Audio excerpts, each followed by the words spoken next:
Welcome to the channel. If you're looking to summarize a Microsoft PowerPoint presentation using Copilot, I'm going to show you exactly how to get it done.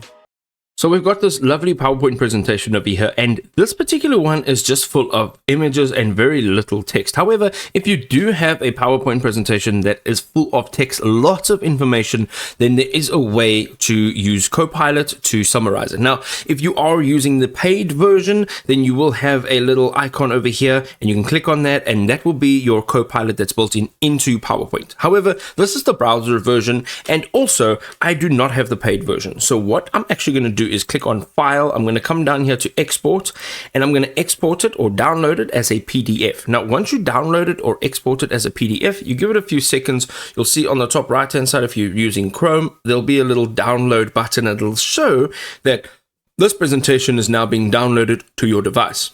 Here it is, and quite simply, we're going to go over to Microsoft Copilot, and over here, we are going to click on the plus icon, and here we are going to click on Add Images or Files, and we are going to now just go to Downloads, and we are going to just add that presentation. Okay, so here it is, and there it is, and now you can go, please summarize this for me. You can also ask for it to be summarized in bullet points. You can have it slide by slide. You can have it in paragraph. You can have it in list form. However you'd like to have it summarized, you could add it in here, hit enter, and you'll have this summarized for you. Now, because this is very small, you'll see that it is a very, very small summary, and it's a very simple summary. But if you use this very same process and concept, you can summarize massive presentations the exact same way.